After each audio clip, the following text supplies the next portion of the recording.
Hello everyone and welcome back to the channel. This video is going to be about the narcissist and their manipulative tactic of triangulation. Thank you very much to all the returning subscribers. Your support is greatly appreciated. If you are new to the channel, this channel is all about the narcissist personality disorder to give you more understanding of the people you might have been or are dealing with in your life, how to handle yourself around those people if you cannot go no contact, and different methods to use to try and work out what works for you to recover from narcissistic abuse. If you do find the information helpful on this channel, please do subscribe. So this video is all about the narcissist and their manipulative tactic of triangulation. Triangulation is where a narcissist will use third parties to slander people, to tell lies to other people, to bend the truth, to divide and conquer, manipulating the relationship between two people.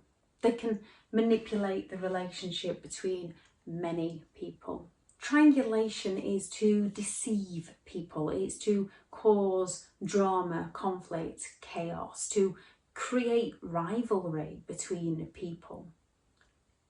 A narcissist can be exploiting a friend financially, yet telling you that that friend is in financial difficulties and they need to help that friend out.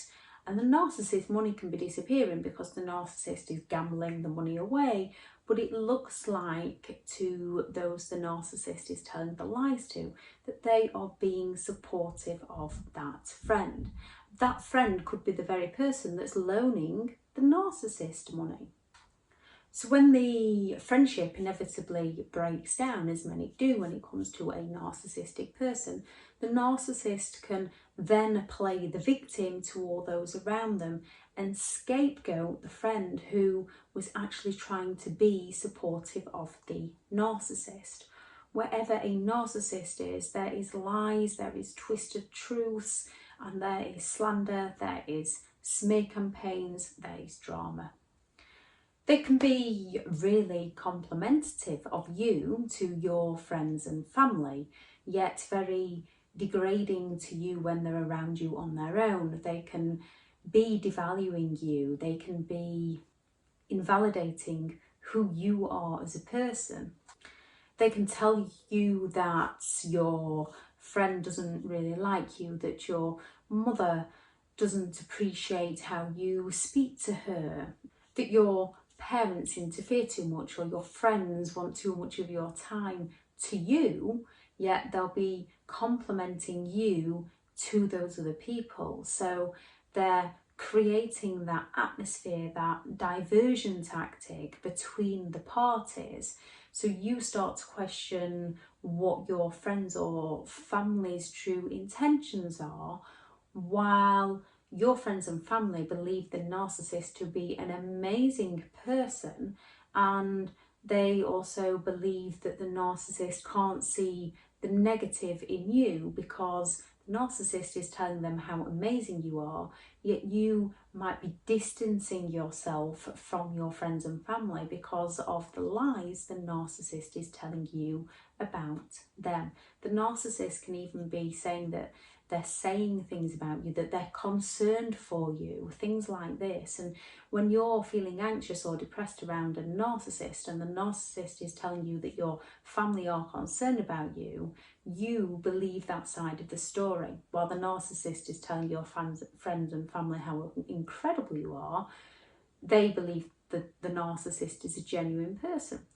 The narcissist can also bait you into reacting in front of friends and family, or they can bait you into reacting and then call your friends and family for support and say, I'm not sure what's happening, they've just gone off on one, I think they need some help, I've tried my best. They're playing the victim yet also playing the hero in the same role and turning your friends and family and their friends and family and anyone they can against you to isolate you from support. So when you begin to speak out about what's happening, people look at you confused. Parents can overly shame one child, they can criticise one child, they can put one child down, they can invalidate one child's achievements, looks. They can do all they can to pull that child down while doing their best to raise the other child up in front of the scapegoated child. They can be complimenting the other child in front of the scapegoated child.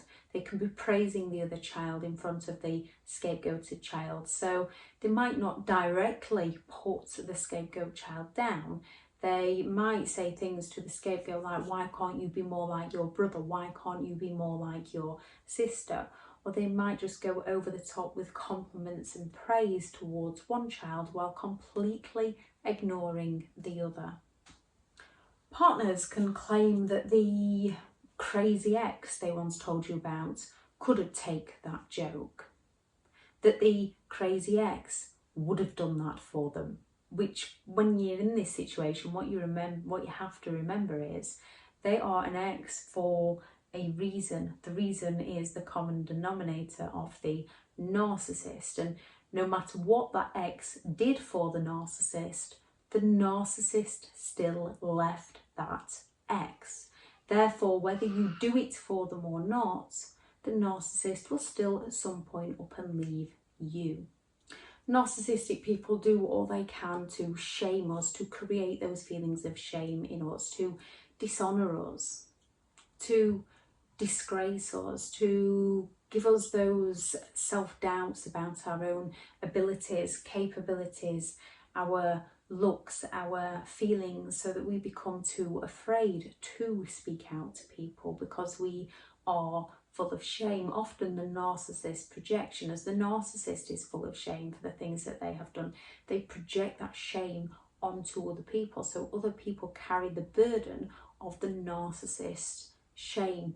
Guilt is when we've done something that we believe goes against our morals or our beliefs or our respect for other people. So guilt is something that we carry because of an action we've taken, which then we have to learn from, and we do learn from because we can recognise our own mistakes, our own errors in judgment. With a narcissist, as they blame other people, they very often don't carry the guilt. They most often carry the shame for what they perceive other people to have done to them. Because they can't reflect on their actions, they don't carry the guilt in order to change their behaviour, because they don't think they did anything wrong. They think the other person is to blame. Triangulation allows the narcissist to provoke an emotional reaction, to gain enablers, to gain flying monkeys, to guilt people, to shame people, to coercively control people, to confuse people and to distract people from the truth. They will gain secrets about people to use against people, to shame people, or they will go and tell one person what the narcissist themselves is jealous or envious of that person, to invalidate that person, yet they will use it in an excuse format of blaming you. So if the narcissist is jealous, envious of somebody's career, they will say that you said that you think that they're not very good at the job that they do. So then that person believes it to be you that's spoken out and not the narcissist. That person then might actually defend themselves or say something back in retaliation because of the hurt feelings to the narcissist. Which the narcissist will then come to you and tell you what that person said, but they can exaggerate it. They're telling the half truths, but they can twist it round and they can add lies and they can add a bit of slander in there, so that then you react to that, and the narcissist will then go back to that other person, and then at some point it crosses that line where the narcissist is actually telling both parties what the other party is saying, even though the narcissist was the one that created the drama and the conflict in the first place. And the narcissist is usually exaggerating what's been said. A narcissist will use triangulation in baiting, so they will bait people to get a reaction out of people so that they can use that reaction against them. They will bait people into saying something about somebody that they wouldn't ordinarily say about someone. They can bait someone into creating feelings of anger or jealousy or feeling like they're overreacting. They can use it in the word salad. So if you've gone to approach them to talk about something, they can bring third parties into the conversation and say, well, my best friend's husband would do it, my best friend's wife would do it, my ex would do it, your mother thinks that you're going crazy, your father believes that you should be a proper woman. They will bring somebody into the argument, but it might start out as a discussion. The narcissist will turn it into an argument, and they will use triangulation within that argument to try and bring you down any way they can. They use triangulation to play the victim. So they will tell stories about you to gain sympathy from other people, or they will tell stories about other people. They will say things like their children have no respect for them to gain that sympathy, so that they can gather enablers and flying monkeys to support them and help them, not realising that the children want nothing to do with them because they are a toxic narcissistic person. So they can be telling people that their children are ungrateful, which can come across as the children being ungrateful if the children have cut them off, because you don't understand the entirety of the story behind what that child had to live through during their childhood, behind the emotional abuse. If a child has been scapegoated throughout their life, the child is often seen or perceived to the outside world of being the troublemaker. And children, when they're suffering from things like anxiety, which narcissistic people are incredibly talented at causing within other people, some children can go shy and quiet and reserved, or some can throw massive tantrums because they do not feel heard, crying out for the attention because they're getting neglected at home. They can go both ways. Children can go quiet or they can go loud. And if a child has been growing up throwing tantrums and the narcissist is telling people they're drinking because it's difficult putting up with that kind of child, and they're gaining sympathy from other people, not realising that the child is lashing out and behaving the way they are because they're being emotionally abused by the very person that's gaining sympathy and gaining those enablers and flying monkeys. They can use triangulation in the idealization stage, so they can tell you that the ex is an obsessed, crazy stalker and you must block that person, and they can provoke, they can bait some sort of reaction in that ex so that the ex does something, come in looking for their items that the narcissist has kept, and because they've got those feelings of anger, they might come across as crazy or obsessive. But because the narcissist has got in there first with their twisted lies, the new person often believes the narcissist and may block the ex, not realising that one day they are going to be in the same situation as that ex. They use people in the devaluation stage, so that ex who was once crazy, they will then say did this, that and the other for them, to put you down, to invalidate you. They will tell one child, oh, look how amazing your brother or sister is at this. Why can't you be more like that? They use triangulation in the discard stage, that the new person is taking care of their needs. This is their sense of entitlement. This is their sense of entitlement, their sense of superiority, their lack of empathy to care for you, the belief that they are special, and their need for excessive admiration. Because the narcissist believes entitled to attention, and because the narcissist believes you weren't giving them what they wanted, they feel entitled to exploit somebody else while devaluing you. And they can use triangulation to isolate you from support and from friends, family, loved ones, people who could help you. They use triangulation to create competition between people, to gaslight people, to cause confusion within people, to distort reality, to isolate people, to create that atmosphere, to create feelings of guilt within people, create feelings of jealousy within people, to control people through coercive control, to break down people's boundaries, to create conflict between people, to shame people, to goad people, to bait people, to create drama, to create chaos. And then they'll turn around and say, I don't like drama. You're always stirring things up. Again, projecting exactly what they are doing onto you or those around you. To cause self-doubt, to cause people doubt within other people, to gain attention, to gain enablers, to gain flying monkeys, to be the puppet master and control all the people around them, to get people to do what the narcissist wants them to do so that the narcissist can create that ideal.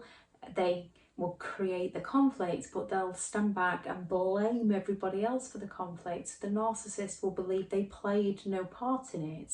They will have projected their feelings onto everybody else, and then they will blame everybody else for the situation they're in.